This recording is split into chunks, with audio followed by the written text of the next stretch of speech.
You're listening to the Monocle Daily, first broadcast on the 12th of August, 2025 on Monocle Radio. US President Donald Trump prepares to travel to Alaska, but does he know where it is? North Korea is at it again, and the pre-Eurovision inane drama season feels like it gets earlier every year. I'm Andrew Muller. The Monocle Daily starts now.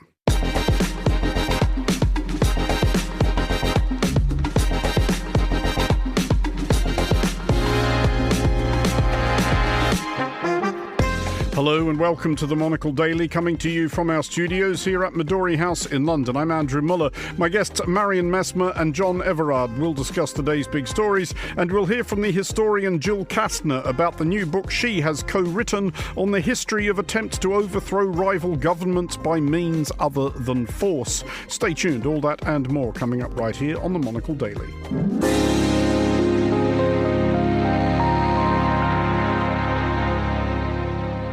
This is the Monocle Daily. I'm Andrew Muller, and I am joined today by Marion Messmer, Senior Research Fellow in International Security at Chatham House, and by John Everard, former British Ambassador to Belarus, Uruguay and North Korea. Hello to you both. Hello. Hello. Marion, you are going to Wales to run after a steam train. Not a sentence prior to this morning I ever imagined myself uttering. Yeah, that's correct. It's a very fun sounding trail race that I'm doing for the first time, where the concept essentially is that you're racing a steam train. The fastest runners have a chance of beating the train. I will not be one of them. And if it stays this hot, we'll see whether anyone's going to beat the train. This is clearly not a very fast train. I guess not. I mean, no disrespect to those who will actually catch the machine, but come on, it's not the Flying Scotsman, is it? No, I mean, it's an old-fashioned steam train. I actually don't know what its top speeds are. For the human runners, it's a half marathon distance. And so, if you assume that a fast half marathon is sort of like an hour 20, something like that, I think if you're around an hour 30 or faster, then you'll probably beat the train. Okay. Well, I mean, there would be possibly few people in this country who've spent an hour and a half running after a train. A great many people who've spent that long waiting for one. John, you, however, is there a seamless link here? No, not unless you went by train to Nairobi, which I'm assuming you did not. No, I'm afraid I cheated. I did not go by train.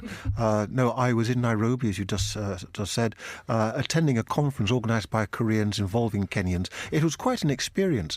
Firstly, the bitterness that a lot of the Kenyans expressed over the way they've been treated by the world, anger at the injustice of the world order, and completely loopy solutions they were putting forward. It was all a bit sad. In fairness, not disputing certain historical iniquities which have been visited upon Kenya, but I don't think they can really blame Korea for much of that, can they? No, you can't blame Korea. And the Koreans thought that perhaps because of that they could sort of cozy up and form relations with the Kenyans. They were rather put out to discover that the Kenyans just didn't see it that way. And although the programme had said that all kinds of senior Kenyans were going to come along, participate, make speeches even, and at one point that 4 Kenyan Congress people were going to come and meet 4 Korean Congress people, none of this actually happened. The Kenyans simply didn't turn up. It's August in Nairobi. A lot of the families were back in the village. It probably seemed just a lot of hard work to go and talk to these Koreans, wherever Korea is. That's really quite tragic. Well, yes, it's also a clear insight into the way that Africans see their world. There's Africa, which matters, and there's the rest of the world, which visits occasionally, makes extravagant promises of aid, then vanishes and doesn't matter beyond that. Well, we will be returning to Korea shortly, but first to Alaska, and it is now 3 days until US President Donald Trump welcomes Russian President Vladimir Putin to Alaska, a territory which, as of a press conference yesterday, Trump appears to believe is in Russia, as indeed it was before Tsar Alexander II sold it to the United States for $7.2 million in 1867, a deal so bad even Trump himself might not have made it. While Trump formally returning Alaska to its former landlord would be a surprise even by Trump standards, the prospect of Trump presuming to hand over some of Ukraine seems more or less odds on. Marion, how bad could this be? It's already looking pretty bad in the sense that it's the setup that a lot of Europeans and Ukrainians have been worried about for the last several months since Trump has resumed office, in the sense that it seems to be the United States and Russia talking about Ukraine without Ukraine or Europe in the room. And so it seems tricky to see what they could agree without at least having Ukraine in the room that would also be acceptable to Ukraine. Is it possible, John, and this is me shamelessly inserting my own pet theory, that it doesn't really much matter whether Ukraine or Europe are there or not, because nothing much is going to get agreed, because this is Putin basically phoning it in to avoid sanctions and to give some vague appearance that it looks like he's trying? Yes, I think there's a lot in that. I think there are big questions over whether this summit actually matters at all. I was at the summit between Trump and Kim Jong-un in Singapore back in 2018, which was really hyped up and was people thought that something great was going to happen. In the end, the two leaders signed a completely meaningless bit of paper that was never implemented. And I suspect we might get the same this time round. Put the question another way. If Trump and Putin do agree a peace deal under which Putin gets large chunks of Ukraine, land swapping as Trump likes to call it, how's that going to be enforced? I mean, what is Trump going to do to persuade Ukraine to give up land that Ukraine is quite clearly not going to give up, and which indeed Zelensky would have to have a referendum to enable him to sign away, and with continued European backing? I think Trump is going to walk away from this looking very stupid. And indeed walk into it looking much the same. Marion, this is, again, trying to appear vaguely optimistic. There is, of course, a lot of talk about the propriety of conducting a summit like this without Ukraine's president being involved or present. That hasn't been officially entirely ruled out, but it doesn't look that likely. But if John's right, is there not a certain freedom for Zelensky in not being there? Because if he's not there, he's not tagged into anything that does get agreed. Trump and Putin can announce, we have decided this about Ukraine, and he can sort of get on a video screen from Kyiv and say, well, nuts. I mean, I can definitely see that line of argument. I think the main risk here is just that Trump seems to be really susceptible to whatever Putin says to him. And so if behind closed doors at the summit, Putin manages to be quite convincing, then there are additional risks to US aid to Ukraine, weapons deliveries, whatever else. They have already been quite unstable. It seems like Trump is not always entirely across what others in the Pentagon are deciding on that matter. And that has already led to a great deal of confusion over the last few weeks as for whether US military deliveries to Ukraine would continue or whether they would stop. Similarly with financial support. And so, I mean, Europe has already stepped up a lot in the last several months, but the US is still delivering weapons and aid. And Ukraine, I'm sure, would prefer not to lose that. So that's the only risk that I'm seeing there, that if Putin manages to convince Trump of the validity of the deal, and then Zelensky looks to be the spoiler in all of this, that Trump might use future weapons deliveries or other support as a bargaining chip in that sense. John, I don't think it was Alexander II the joke was made about. I think it was about Nicholas II. This was the joke which held that the two most powerful men in Russia were the Tsar and whoever he'd just spoken to. And the same suggestion has been made about President Trump. If that is the case, and Putin does manage to convince him that this is the way forward, this is how we bring peace to Ukraine, this is how you get that Nobel Peace Prize that you're clearly very, very keen on, what can Europe do or say or prepare to deal with that eventuality? You just make sure that you are the person who speaks to Trump as he walks out of the conference room, change his mind back again. Not difficult. But there are these virtual summits occurring this week. I think foreign ministers today in Europe convened by Kaja Kallas, national leaders tomorrow convened by the German Chancellor Friedrich Merz. There's been so many times since January, where we've said, is this now at last Europe's moment? Is this where Europe has to stand up. This surely is where Europe has to stand up, because we might be 72 hours away from its security architecture getting pulled out from under it. Yes, that's right. And I have to say that, there's been a lot of cynicism, a lot of criticism, much of it justified. But given the predicament that Europe found itself in when Trump faced power and made clear that things are going to be very different, Europe has grown up very fast over the last few months and has stepped up to the mark in a way that, frankly, I didn't think it would. Even Germany, a land not always noted for the efficiency of its armed forces, has actually started to take all these things seriously. And Merz has made clear that he will raise the money, whatever it takes, to transform the Bundeswehr into a real fighting force. No more going on exercises with broom handles instead of tank barrels. No, we become a real army. And I think in the long term, Russia loses quite badly from this. It's created by its own aggression and by Trump's stupidity, it's true, two quite separate decision centres responding to further Russian moves. Europe, if it continues on the trajectory, no longer has to go cap in hand to the United States every time to ask what America thinks. Europe is developing a capacity for independent decision and independent action that makes the world a lot more dangerous for Russia. Well, to North Korea now, which appears to be undergoing one of its periods of concern that it is being paid insufficient attention, and is accordingly rattling sabres and shaking fists at its neighbour to the south. The Democratic People's Republic has been conducting artillery drills, which, according to North Korea's self-effacing state media, quote, served as an occasion to thoroughly contain military gangsters in the land adjacent to the border. So there. Elsewhere, we read of considerable North Korean displeasure at looming joint exercises between the military gangsters in the land adjacent to the border and the entity once referred to in the North Korean papers as murderous imperialists and class enemy man-eaters, i.e. the United States. John, doesn't North Korea... to be clear, these exercises between the United States and South Korea are a regular occurrence. North Korea does chuck its toys out of its cot about them every single time. Is this different? It's different in the other direction. It's actually less of an eviction of toys from pram than one normally gets. The North Koreans have got very good at using the US-South Korean joint exercises, which, as you rightly say, happen every year, as a kind of political cover for conducting their own exercises. This year, they decided they wanted to perfect their artillery forces. So off they go. They've been firing away rounds, saying that this they have to do to protect themselves against these man-eaters. Isn't that a wonderful phrase? The other side of the border, which is now officially a border since North Korea has abandoned any attempt at reunification with the South. It's now a separate and hostile state.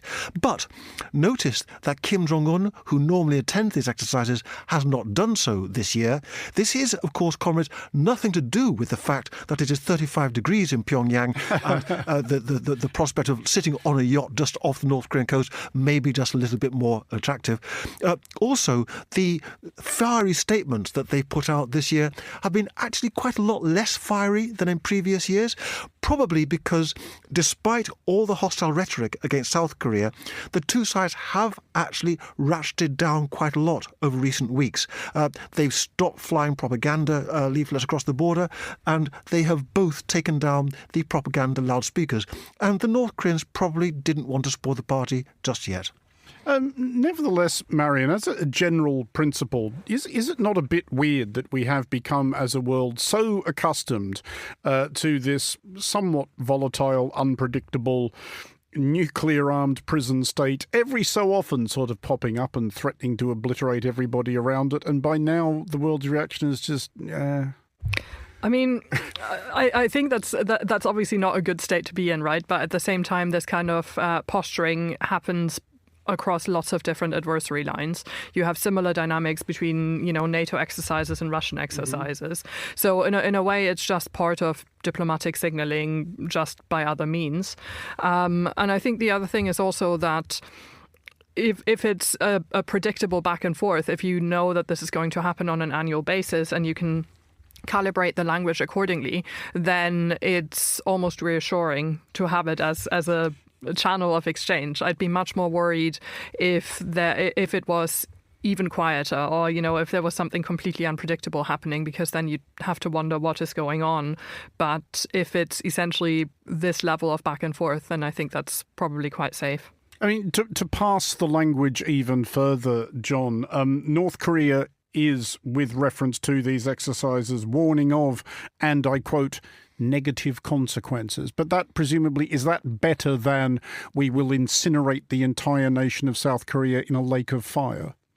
Sea of fire, yes, that's right. If we go down to sea or lake of fire? Sea of fire. If we had gone down to lake of fire, that would be a positive signal. Yeah, the North Koreans have got themselves trapped in their own rhetoric, having started out at a very early stage with these massively overstated pronouncements, breathing fire and thunder at everybody and using the most colourful vocabulary.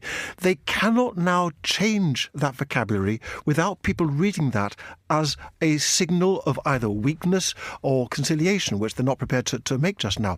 If North Korea ever came out with a perfectly sober, nicely worded statement, the way that most countries do, everybody watching North Korea would jump up and down and say, wow, something really serious is happening. So they can't do it. I was always, myself, John, fond of the phrase confrontation maniacs. I don't know why that stuck in my head. That was a description of South Korea, I think, from Rodong Sinmun. It sounded like a sort of three-piece punk band who might have got played by John Peel in about 1981. It has a ring to it, doesn't it? Yeah, more from the confrontation maniacs in session. Shortly, here's Jane with the weather. Might the North Koreans, though, be kind of upset, Marion, that Donald Trump is paying them less attention than he once did? Because during his first term, as John was reminding us, he was quite excited about North Korea. I think he probably thought that was his path to the Nobel Peace Prize. A couple of meetings didn't really go anywhere, and now he barely mentions them. I mean, John probably has a lot more to say on this than me from his own experience, but I wonder whether the current status quo isn't better for North Korea, because there's no more talk of denuclearization, there isn't any current attempt to change the status quo, and in a way, North Korea essentially gets to exist in the way that it does. Its nuclear program has actually expanded a lot in the last few years, and yet there isn't any real international pushback against that. I mean, of course, the sanctions continue, but in terms of someone trying to engage, trying to figure out what a pathway to denuclearization would be, we've not really had that since the first Trump presidency, and it doesn't. And that relationship broke apart so stunningly that I don't really see President Trump picking that up this term again, and so in that sense, they've reached a stalemate that I think is quite comfortable for them and quite sustainable. So I wouldn't be surprised if they actually prefer that. Well, just finally on this, John, I did want to pick up what you were saying earlier about those propaganda loudspeakers being dismantled by both sides, which I have to say, as a huge fan of just pettiness in diplomacy and international relations, I'm very disappointed to see them go. But that aside, is this significant? Does it sort of suggest that an actual thaw in relations is occurring? Yes, it's significant, but we shouldn't breathe too much significance into it. They've taken the loudspeakers down, but the North, remember, has demolished most of the symbols of reunification. It has ploughed up the railway lines that used to go across the DMZ, and it has made very clear that it still regards the South as hostile and separate. So, nice thing to happen, but keep your champagne on ice. Well, let's move along somewhat, and another popular joke in the Soviet Union summed up the efficiency of central planning with the quip, "We pretend to work and they pretend to pay us." The People's Republic of China appears not only to have put this into practice, but taken it a step further. People, it says here, are pretending to work, but actually paying to do so. With youth unemployment high, circa 14%, a non-zero number of young Chinese are paying around the equivalent of $4 a day to go to the offices of a mock company, one of which is actually called Pretend to Work, which would make quite the bold entry on a resume. By way of establishing a benchmark, I wanted to ask you both in turn first. You first, Marion. Have you ever had a job which did involve large amounts of pretending to work? No, I think all of my jobs have actually included just hard work. And being incredibly productive and efficient. That is a magnificently I'm not German saying answer. that they were that they were productive and efficient. I'm just saying that they included a lot of work. John, you were a career civil servant. Come on. Oh, ouch. Actually, yes, I was a career civil servant, but I have been through something similar. I was given several months of association with an outplacement agency when I left the Foreign Office. And looking back on it, it actually fulfilled the same kind of role as these rather strange operations we're talking about in China, that rather than just being thrown out on the street, you actually have somewhere to go. You sit in front of a computer screen, you're surrounded by people, and you spend your time putting in job applications and having sort of careers chats with your friendly mentor. I don't think that outplacement agencies will thank me for saying this, but in many ways they do actually fulfill a similar role to the organisations in China we're talking about. Well, because on that front, Marion, having read around this, it isn't actually maybe as mad as it sounds, because this is being sort of pitched by various chuckling news outlets as a suggestion that these poor deluded people are so desperate for a reason to leave the house that they will pay somebody to go and sit in a pretend office. But when you get there are computers which you can use to sort of generate ideas or send resumes. There's snacks.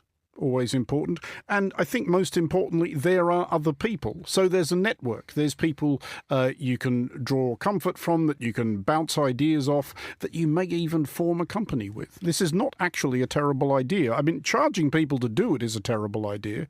I mean, unless you're the person who's charging them to do it. But this is something that maybe governments could be facilitating.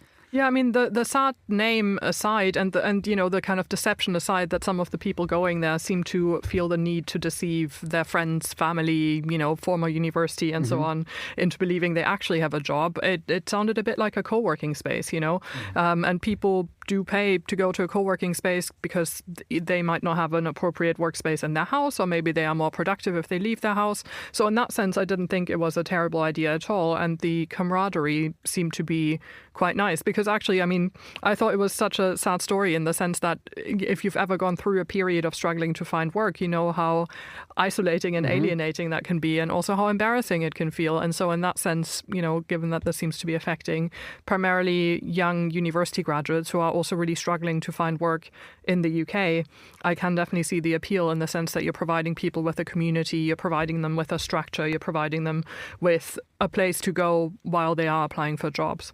I remember a couple of decades ago now, under Tony Blair, the job clubs, were a similar kind of approach. The government didn't charge people, but the idea was that if you're looking for a job, you had somewhere to go and sit and maybe just drink coffee and talk to other people in a similar position, so that you didn't feel completely isolated and rejected by society.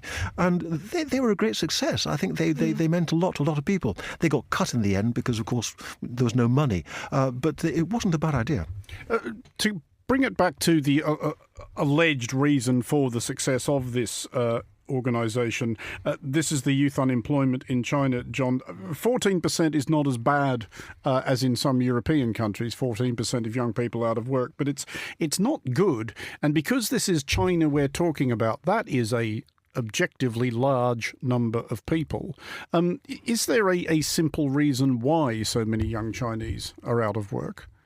Yes, firstly, 14%, a lot of people are saying that that's far too low. The real figure is rather higher. Also, there is a much higher proportion of graduates in that number than in most European countries. Highly skilled, educated young Chinese, very frustrated not finding work. Why they're not finding work? The Chinese economy is slowing badly. Massive misallocation of capital, projects that built things that nobody ever wanted, entire ghost cities constructed in places where nobody is ever going to live, with apartments sitting empty. They have been empty for so long now that they're starting to rot. All the evils of state-directed capitalism you can see in China. The place is in a terrible mess, and this massive unemployment is a result. Well, to San Marino now, and the very real threat that it may not compete at next year's Eurovision Song Contest. There will now be a short pause while panellists and listeners alike can ponder the gravity of this moment. San Marino, a hillside in Italy which gets to call itself a country for some reason, has foreshadowed a flounce over what it claims is discriminatory behaviour towards Europe's smaller nations by ruthless imperialist hegemon the European Broadcasting Union, which stages the annual pan-continental warbling tournament. By way of illustrating the stakes in play, this was San Marino's entry this year, Tutta l'Italia by Gabri Ponte, who is probably also the foreign minister. Si salta tutta l'Italia, tutta l'Italia, tutta l'Italia, tutta l'Italia, tutta l'Italia, tutta l'Italia, lasciateci ballare. That is abundantly enough of that. While he did make the final, Marion, he did finish last. But nevertheless, San Marino's Secretary of State for Tourism, Federico Pedini Amati, who is probably also the milkman, has said, "We have our dignity, which we want to defend." Now, my question to you is this consistent with doing, as they did this year, parachuting in an Italian DJ to sing a song about Italy?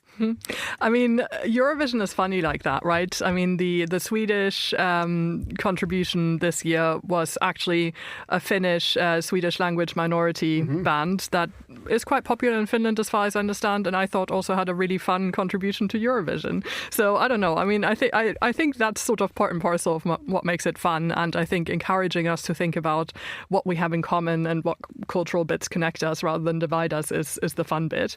I do find it really interesting, though, that they ever thought that Eurovision was a fair selection, because at least according to me, as someone who's followed the contest for a while, Here we go. I think it's pretty much always pre-decided. Again, that's part of what makes it fun, but I never thought it was necessarily a fair voting contest. I really like the fact that in all the years, Marion, that I have been presenting this programme, the first time one of our guests slaps on their tinfoil hat and goes down the conspiracy theory rabbit hole, it's about the Eurovision Song Contest.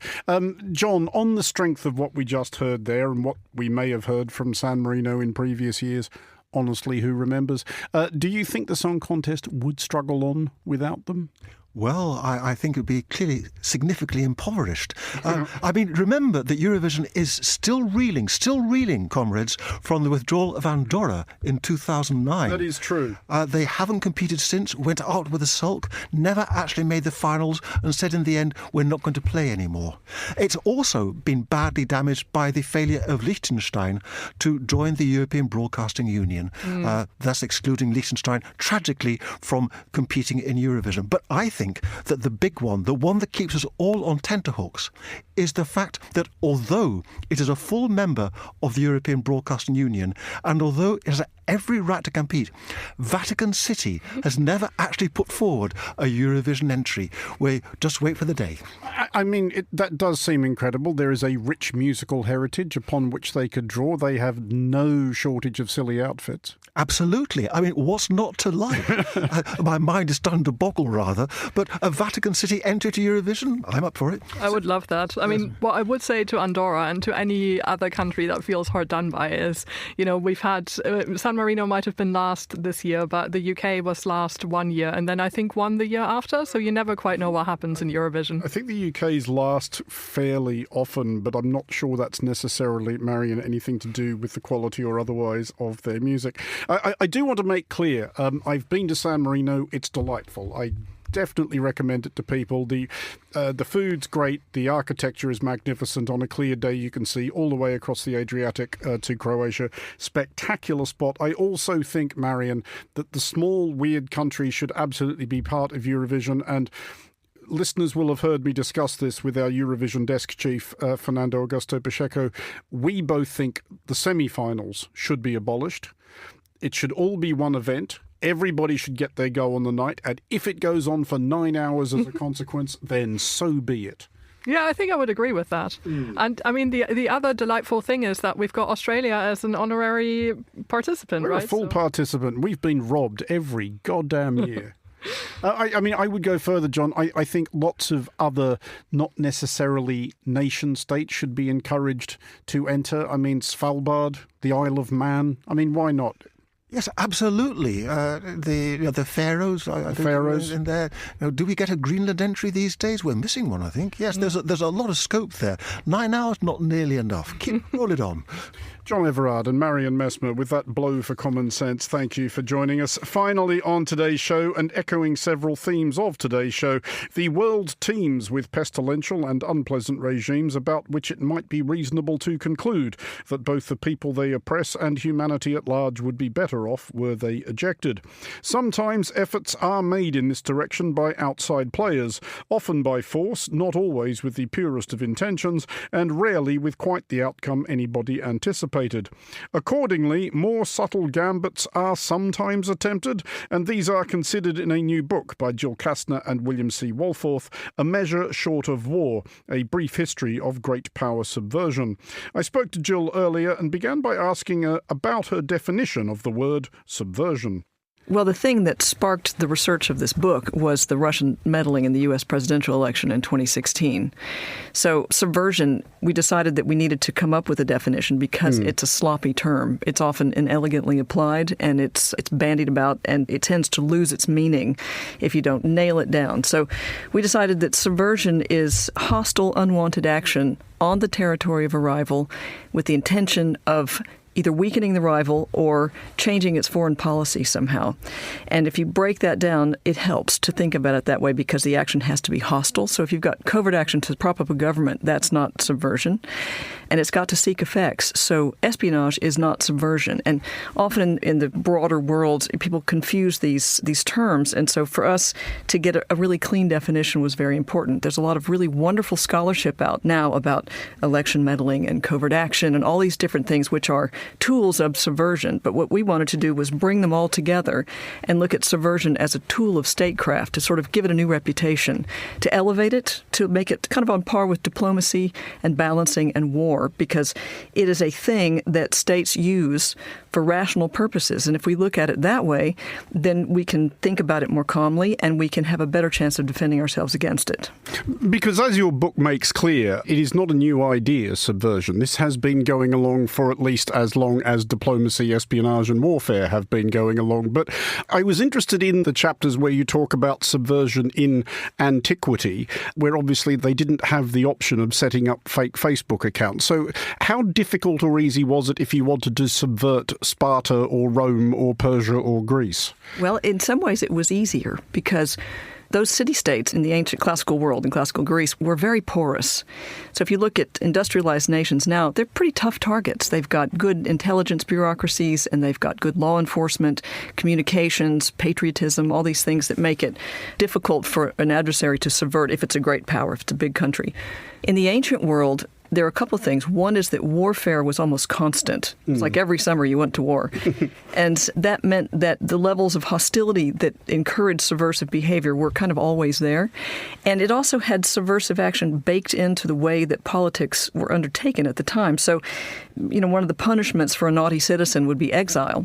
So these exiled citizens often like to go back and try and overthrow the government of the city from which they'd been banished. And they would do that in cahoots with one of the great powers of the time, which would be Athens or Sparta or Persia.